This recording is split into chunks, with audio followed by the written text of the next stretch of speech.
So far in our discussion of comics, we focused on political cartoons, which is really how the modern comic got started. Today we'll take a look at exactly how that happened and the invention of the comic strip, which finally will get that juxtaposition we've been looking at into our class. We talked a little bit about that with Hogarth and his lining up of these different pictures, but not many other people thought of that until about 140 years later. One guy did have a false start on what we today would call comics. This is Rudolf Topfer. He's an artist from Western Switzerland, and he in the 1820s and 30s was putting together what he called his autobiographies. These were little weird stories by people about people. They were just kind of slice-of-life tales. And I don't know if anyone can read your French and German here, but here we have the history of Monsieur Vaudebar, and it is something that we can tell what's going on. We have this man who's being accosted by these goblin spirits, and another man who's able to make them do as he pleases. So, as we were talking about comics being storytelling through pictures, we clearly have a comic right here. Here's a further example. A guy sitting there studying away, getting a little weary, going out to pine for this lady, and yet as he dreams, he continues to struggle in his studies without the lady love that he so seeks. So pretty good stories, and what could have been a comics revolution, but instead it was just kind of, this is the artistic thing that this guy does. So comics didn't take off there in the 1820s or 30s, but in the 1890s, it did take off with a rather weird set of circumstances. It goes back to political cartoons, and here is Hogan's Alley, which was the very popular political cartoon by a guy named Richard Outcault. So this example here is the War Scare in Hogan's Alley, which during the 1890s, the U.S. and the British Empire almost went to war, one of many occasions. This one we can see this kind of busy lining up of all these kids in what was called Hogan's Alley, just kind of these representations of stereotypical American citizens. And we see people arguing in the background, the kids all lining up ready to go to war, kittens fighting in the background, and of course the commentary down in the lower left corner of the Chinese War, right? The Boxer Rebellion's going on during this time, and is clearly something where a lot of people are dying, so why are we doing this? It's just kind of a crazy idea of leaping into war without knowing what's going to happen for it. So, people like this cartoon. It really gave a lot of ideas on the time, but they really liked this guy, that yellow kid who was standing in the foreground earlier. He was just kind of a weird-looking goofball, and people love weird-looking goofballs. And he would always have his words printed on his shirt, so it's kind of a good use of space so that you could get the words very clearly through, which this says, "Ain't I the main guy in this parade?" I guess that's right. So Richard Outcault had this very popular character, which was produced in the New York World, so which was owned by a guy named Joseph Pulitzer. If you've ever heard of the Pulitzer Prize, well, there's Pulitzer. However, there was another newspaperman coming out from the West Coast, Mr. Hearst. So William Randolph Hearst, the movie Citizen Kane, you may have heard of that, based on him, much to Hearst's chagrin. He tried to get the movie banned from the United States, but did not work out. So he had a lot of weird stories about his life. He was the son of a very, very wealthy man, Mr. Hearst Sr. He was a man who made the gold rush in 1849 in California, one of the few to actually strike really rich, did well with his money and gotten into a kind of an industrialist situation. And then late in life came William Randolph Hearst. So he was very spoiled. He let everyone know it. Reportedly, he was kicked out of Harvard because he gave all of his professors golden spittoons with their names carved in the bottom, which seems like a nice gift of being solid gold, but to use it, you have to spit on your own name and have other people spit on it too. So it was deemed not appropriate, and so he got kicked out of Harvard. The story goes that his father was trying to find him something to do, and he had won a newspaper in a poker match which that's what the story says. He did legitimately buy it, but he bought it for so cheap that it's a little suspicious that they would have sold it for so cheap. So maybe it was bought in a poker game. Anyway, I needed somebody to run it. He's told William, hey, I want you to just give this newspaper a try. And turned out William Randolph Hearst was great at newspapers. He really liked gathering people's attention, and so he did what he had to do. Pumped a lot of money into it, and people would run out and buy these newspapers filled with full-color pictures. He'd produce any stories he could possibly come up with, and started a whole media empire. One thing that still lingers to this day, he and some other Californians were fearful about the Mexican workers using marijuana rather than tobacco for their cigarettes. So they started a huge propaganda campaign that ended up with marijuana being banned in the United States to this day, just so that they could sell more cigarettes to the Mexican workers in California. As Hearst is building his empire, he comes to New York and buys the Journal and wants to sell the most papers in New York. So he looks at his competition and basically offers Richard Outcault a whole truckload full of money to come and do the Yellow Kid for him. Richard Outcault's not going to leave a truckload of money, so he leaves Pulitzer and goes to work for Hearst, but Pulitzer sues because he owns the copyright on Hogan's Alley. And Hearst countersues, and it goes all the way to Supreme Court, and they decided that it was trademark ownership by Hearst, but under copyright law, the owner of the characters was their creator, which was Richard Outcault. So he did own the Yellow Kid, which meant that he could use him, but he couldn't put him in a political cartoon legally, otherwise Pulitzer could sue again. So he decided, well, I'll just put him in a story, just kind of a fun story. And so on February 14th, 1897, we had the first ever newspaper comic strip entitled The Yellow Kid's New Phonograph Clock. And it starts off with these panels that blend from one to the next, where the Yellow Kid gets a nice new alarm clock and set it here, and hopefully they'll hear it and wake up in the morning. He living there in his apartment with his goat and dog and cat and parrot, and of course it goes off so much that throws everybody out of bed, falls on top of the dog. Even Liz in the picture gets turned over, and so they take it to the pawnbroker and get it because they really need the dough, and that's why they call cash dough, because we all needs it all the time, and that which ain't no new joke. So pretty cutting edge humor for 1897. Today a little weird. But people loved it, and so much so that now that comic strips had money behind them, it became a really big idea, and everybody started producing comic strips and putting them in all kinds of newspapers. So as they were searching for ideas, another comic that arguably took place in the 1860s was a children's book called Max and Moritz by Wilhelm Busch. And it was clearly a children's book. It had poetry, and that's what you would read and so forth, and kind of moral tales about these kids who are bad and steal things and get into trouble. And the moral is that don't do that, otherwise, being a German fairy tale like we had talked, you'll get beaten up, eaten alive, which is what happens to these kids in the end. They are eaten by geese.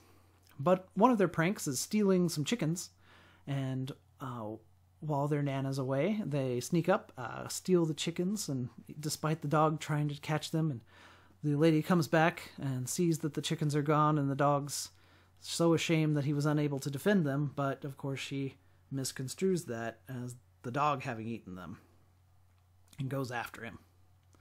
Which this was all in German, but even without the words, we can clearly tell what the story is going on, which goes back to our definition of comics. So they borrowed from that, and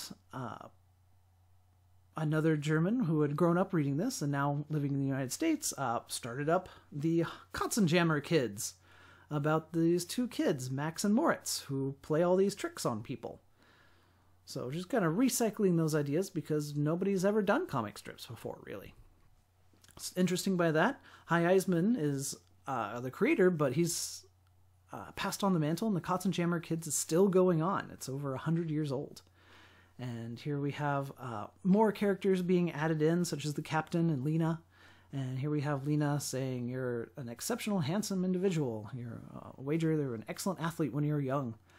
Exhibit the cat-like grace of a dancer, and so distinguished in his uniform. Of course, his forgiving nature. But if you see der brats, tell them I still owe them for der frogs in my bed." So their pranks are gonna get them in trouble once more. During these early days of comics, nobody was quite sure exactly what to do with them. And so people experimented, which is why we're going to call this early time the experimental age of comics. Here's an example, Little Sammy Sneeze, which was a comic that ran for a couple of years by an artist named Winsor McCay. So Winsor McCay did all kinds of weird experimental stuff, such as this kid. Every comic was just him sneezing, and something weird would happen, such as this one where the panels all fall apart. Other comics he did were called The Dream of a Rarebit Fiend. Every single comic was a whole page, and it would just tell a different person having a weird dream from eating Welsh rarebit, which is cheese on toast for dinner, which apparently gives you strange dreams. And in this one, this fellow's trying to grow a little hair and using the special tonic on it, and turns out it works pretty well, and so well, in fact, that he ends up having to work in a circus. And every single panel would end up with a person waking up at the end and saying, "Never again is he going to eat that melted cheese on toast." Kind of a weird thing, and ran with it for a while until he got his new one, Little Nemo in Slumberland, which also ran for several years. Very experimental. We see all the use of color, and the comics run in a different order of left to right, but then back over and around, and then circle back to the middle, and then down to the bottom. Because nobody's ever done comics, they're just trying to kind of figure out what you can do, and Winsor McCay really loved to experiment, and it paid off. Little Nemo is huge. People would buy Little Nemo postcards and paintings and lunchboxes, and you'd go see the musical and all kinds of wonderful stuff that later Winsor McCay would retire and invest that money into animation, and gave us the first ever Gertie the Dinosaur animation in 1913. So a very experimental time. Other people adapted vaudeville jokes. Vaudeville was the theater of the time. They didn't have television or radio or anything, so if you wanted to see somebody, you'd actually have to go and see them. And to maximize the ability for actors to get out and about, they had what was called the vaudeville circuit. And you had these different troupes that would have these different destinations all over the United States, and they would do gags and sing songs and tell jokes and magic tricks and dance numbers and all kinds of different variety of fare, just because people want to see something, and they want to see something new, so they'd tell new jokes and travel around to different places. A lot of those jokes would later be translated into film, like The Three Stooges, the Marx Brothers, Abbott and Costello, Laurel and Hardy, these guys telling jokes real quick back and forth, and those were moved into comics by these characters Mutt and Jeff. They were the same characters over and over again, but they would put them in different costumes and give them different wacky adventures. So in this 1-2 gag, we have a guy saying, "Gee, this paper says the police department is short of motorcycle cops. It's a chance for me to get a job." And so he goes in and applies, and the guy asks, "Well, what's your race?" Which you can't ask in job applications anymore, so thank goodness. But he says white, of course. "And these are merely a matter form. Do you know the traffic regulations?" "Of course." "And can you ride a motorcycle?" "Well, no." And so he gets kicked out completely of the police station and gets hurt, which of course is funny, as we discussed. Perhaps most famous from these early days in the 1920s was George Harriman's Crazy Cat, which was about a cat named Crazy Cat. And he would go around and have various adventures with the animal characters around him. Most famously, Ignatz, which was a mouse who would throw bricks at his head. And here we see one where he kind of gets desserts by going to talk to the dormouse. So a poor little dormouse has to pack a door with you all the time. It's so terrible. And he's taking a rest, so he's going to meet him socially and straighten him out. See if he's prepared to see visitors, and he is. And come right in, or out, which says in, and he's giving him his sympathy. Why do you, so delicate, carry around a door so heavy with weight, so useless without a house it is hitched to, no economical value, lacks the where essentials of helpfulness. Historically, it's all wrong and misleading. Thing of beauty, it fails in every respect. And, the best thing you can say about it, when is a door not a door? And the answer is when it's a jug, which is all a joke, which is not the real joke. It's when it's a jar. Door is a jar. And at this point, Ignatz finds him and prepares his brick. He's completely oblivious. You never see Mr. Stevedore, Mr. Torador, Mr. Cuspador doing it. No, they have better sense. And unbeknownst to him, the Dormouse saves the day, throwing the brick back and knocking out Ignatz. While Crazy Cat says simply goodbye, and if you insist on carrying a door, take my advice and get a screen door. It's much more sanitary and light with weight. Now I must concentrate my mind on Ignatz, and where was he at? Whereas Ignatz is also wondering where is he at because he has a concussion. An interesting story about George Harriman also made his living through drawing, which was a very difficult practice for him. So he was born mixed race, which this is the days of Jim Crow, and very difficult to find where you fit. Because with segregated groups, if you're a mixture of the two, there's just nothing you can do. And he was very light-skinned, and mostly people assumed that he was Greek, and he would just not correct them. So he got work in advertising and worked his way into comics, and as soon as he had enough clout, he moved out to the Southwest where nobody knew his actual background, and would send all of his comics in by mail. And the editors would approve them and publish them, so that he could just exist with who he is, thanks to his comics ability. So another example of this kind of ridiculous time, we get into Blondie, another comic that is still running to this day. They just had their 75th anniversary a few years ago, and very exciting. So Blondie started out as a gag, was the story of a blonde gal who was a gravedigger. She was a flapper in the 1920s. She was living out on the beach and trying to land a rich boyfriend. And here we have a story of one of her boyfriends, Hi-Ho, getting into trouble. And she's going to go save him, so she runs over to the magistrate and says, I was strolling down the beach, minding my own business, when a wolf in sheep's clothing came up to try to flirt with me. I did everything to discourage him, but he persisted with his unwanted advances. Hi-Ho heard my frantic cries for help, and like a knight in a storybook, came to my rescue. There was a terrific fight, and Hi-Ho, being on the side of right, of course triumphed over the bully. The bully ran away, and the officer appeared and arrested sweet Hi-Ho. And the magistrate says, well, of course, if that's true, I'll dismiss the case. Can you swear on the truth of the story? And she said, swear to it. I shall say not. I was just making up as I went along. And everybody falls over and laughs. So a pretty cute story, and everybody's having a good time there in the 1920s. But things are going to get a little bit more complicated with the 1930s. So we have the Great Depression starting in, and people aren't very interested about reading some young lady taking advantage of rich guys. It's not funny anymore. So Blondie adapts, as it does many times through the years, and changes over to being more of a drama. And this is this stepping into the second era of comics, which we're going to call Serial era. So Serial, like the famous podcast Serial, where one episode continues on what has been said before. And it starts giving like a soap opera, where the whole plot takes place over months or even years.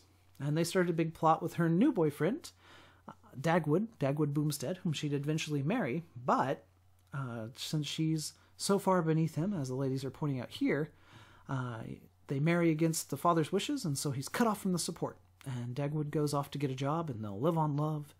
They have a kid, and now, in the 1930s, it's much more interesting for people to read about people who are struggling to get by and still having jokes, but just making do with a tough situation. So, which to this day, Dagwood gets a job, he's constantly falling asleep on the job and so forth, and they've adapted to continue. Which now it's much jokier. Dagwood's the butt of most of the jokes because he likes to eat so much. And famously makes the Dagwood sandwich, which is a piece of American culture. This just ridiculously large sandwich, impossible to eat. And it's beauty is in the eye of the beholder, but of course the sandwich is meant to be eaten, so beauty is now in the stomach of the beholder. So pretty cute. Something you'd trim out and put on your refrigerator. With the serial age of comics, it goes strong, and a lot more genres come out, especially action genres. We have the comics like Dick Tracy, the detective, this plainclothes cop who solving crimes and beating up bad guys like Flat Top. And here's one where Dick Tracy's been kidnapped, and he's trying to figure out a way to get word out that he's been under this house arrest by the bad guys, and do so by finding out that the lady lives under stairs, is in the Signal Corps, so she's going to know Morse code, and so he's playing the piano and tapping out, and hopefully she's going to hear his message, which we can read the Morse code here. And we live on a cliffhanger, so which, going about the same time, we had the serial movies. Every week you go in and pay your dime, and you'd get to watch a few minutes of a movie before it dropped off, and you'd have to find out what's going to happen next week. And so you'd leave on cliffhangers, which a lot of times the hero was literally hanging off a cliff. So Dick Tracy had its own storylines going on, such as proposing to the lady, and continued through the years, which got kind of weird. Here he is fighting a lady dressed as a playing card. In the 1960s, for a while, he was stationed on the moon and fought police crime there in space. So, very strange. But you gotta adapt to survive. Another famous comic starting in the 20s that made those adaptations was Little Orphan Annie. Started off as a humor comic, which here she is getting some ice cream, and all the other orphans want some ice cream, but she's chasing them off, and they keep coming back and chasing them off and coming back, and this time she decided to give it to him the forceful way, but then unfortunately is the headmaster, and now she's going to get a whooping. So that's pretty fun. But in the 1930s, she gets adopted by a billionaire who then goes out and has all kinds of adventures and fighting the bad guys and catching diamond smugglers and all that. So Little Orphan Annie, very popular. People would go out and buy the lunchbox and get the postcards, and you go out and see the musical Little Orphan Annie, or if you've seen the Christmas Story, you can listen for the radio when he gets his decoder ring. That's the Little Orphan Annie adventures on the radio. Another comic started this time, The Phantom, about this action hero washed up on the shores of Africa and gains kind of superhero status. And here he is searching back through the third Phantom, this previous generation of superhero who fought these monsters. Or the famous Prince Valiant, using all this beautifully illustrated war and watercolors and heavy detail. It's great. Again and again, the terrible sword rises and falls, gleaming wet in the sunlight. Right, really epic sounding words. And leading on to what's going to happen next. Well, we'll have to buy the next newspaper, which it's the 1930s, and you need incentive to buy newspapers because those ain't cheap. And especially add up when you're buying one every day. But if you want to find out what's going to happen to Prince Valiant, you're going to have to buy it. And editors are totally for that. Here's another Prince Valiant in which it ends down at the bottom next week. The Challenge. So who's going to win the hand of this pretty lady of court? We don't know. After World War II, people didn't really need incentive to buy newspapers. The war was over, the middle class was growing, everybody had plenty of attention to give to a lot of directions, and so what they really needed was just something to goof on. And so we lead into a new era from 1950s to today, which I'm going to call the funny pages. So rather than getting into the comics for these serious adventure stories and dramas, which do still continue, but in fewer and fewer fashion. Instead, people are more interested in just silly comics. Like this one, where Goofy and Donald get in a fight over fishing. Most famous of this is probably Peanuts, which here we have the first ever Peanuts strip. Here comes good old Charlie Brown, yes sir, how I hate him. A very strange comic. So Peanuts would last for 50 years. which Charles Schulz interestingly wrote his Peanuts would last over 50 years, which Charles Schulz got to deliver kind of his own eulogy. So the way comics work is you do your art and then send it into the editor, who sends it to the printer. But if you're going to do Sunday comics, those are printed on a different number, so it's a much earlier scale that you have to send it in. So just before Schulz retired with pancreatic cancer, he was very sick. He put together his final comic, which then was delayed 2 weeks while I was at the printer, and the day after he died, this came out.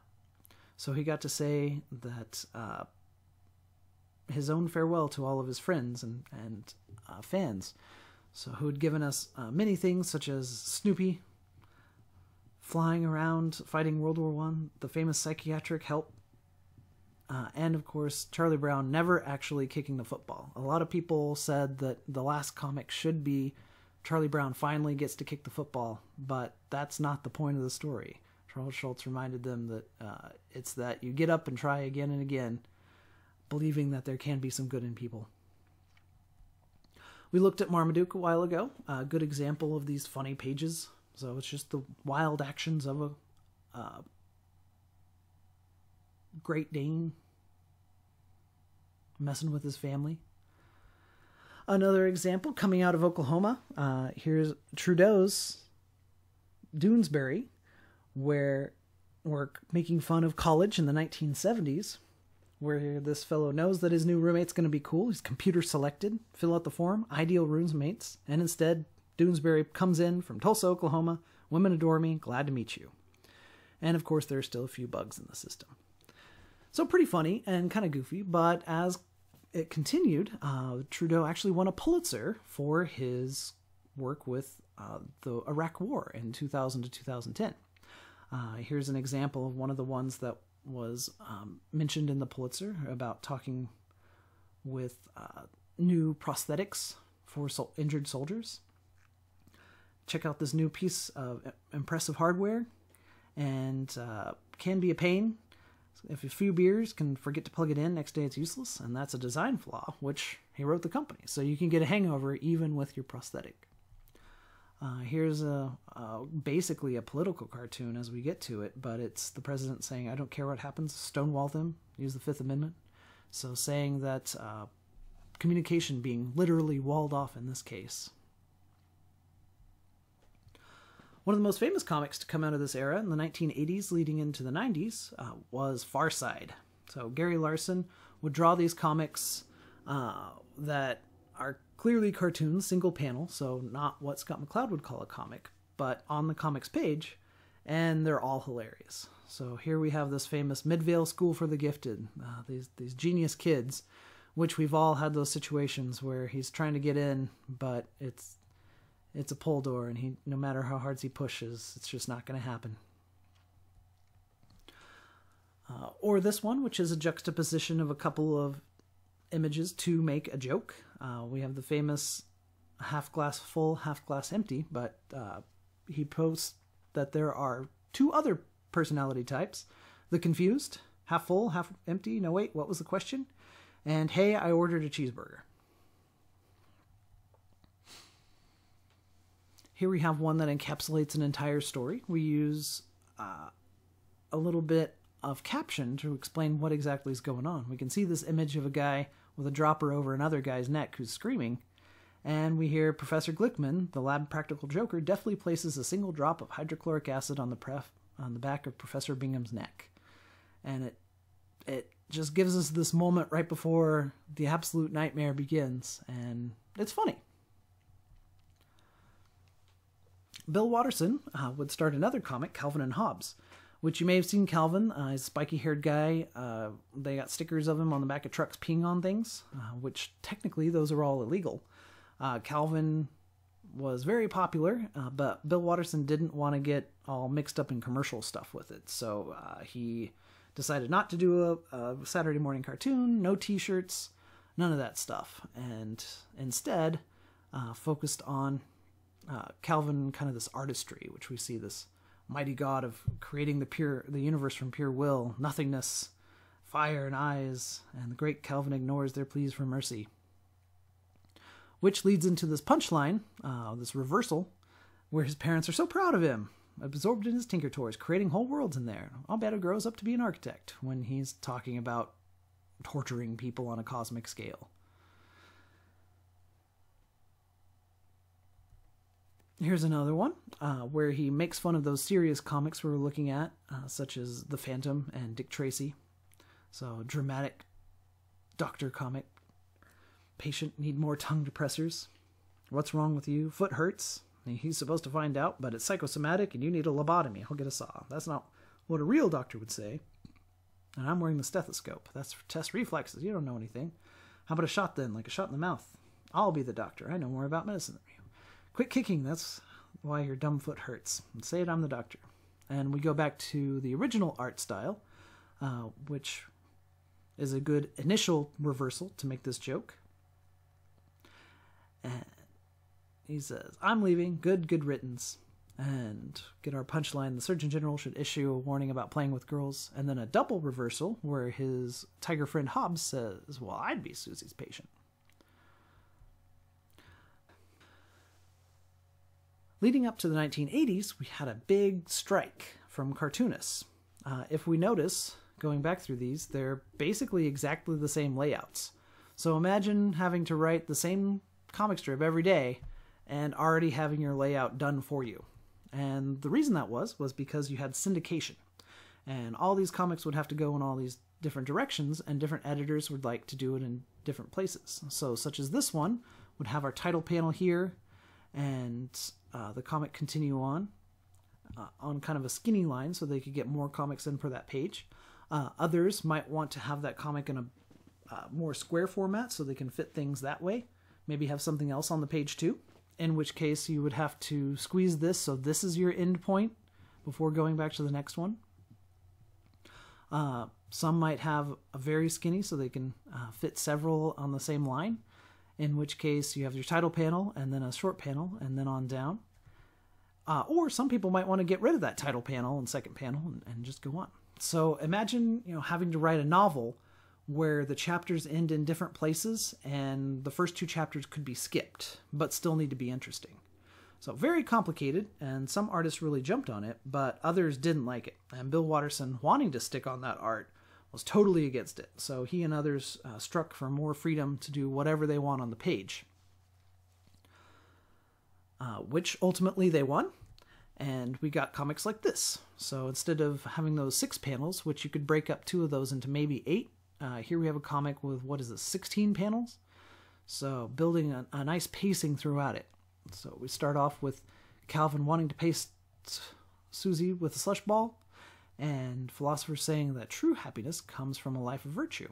And so he thinks about it, tosses the ball, does good things, homework, cleaning up, cards for his mom, shoveling the walk, setting the table, but ultimately not satisfied, and thus snowballs is what it really calls for. And says, someday I'll write my own philosophy book. And Hobbes says, virtue needs some cheaper thrills.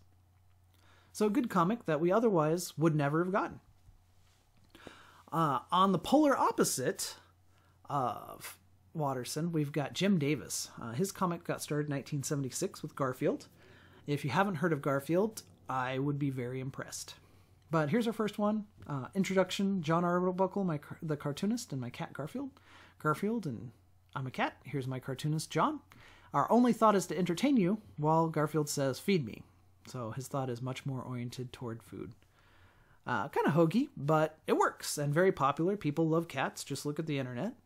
And it's been going strong for almost 50 years now. Incredible. And he is very willing to follow these same orders, just back and forth.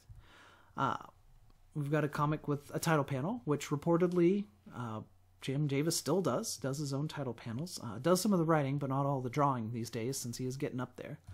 But you can cut off the title panel and the first panel if you like, and just start with Time to Get Up. And what are you doing? Fooling myself. Or in the very exact same fashion, Order a Pizza, which you could skip that panel if you like, and on down. So, to recap, we started off the 20th century with this experimental age of comics. So here's another example. This is the Cupies from Rose O'Neill.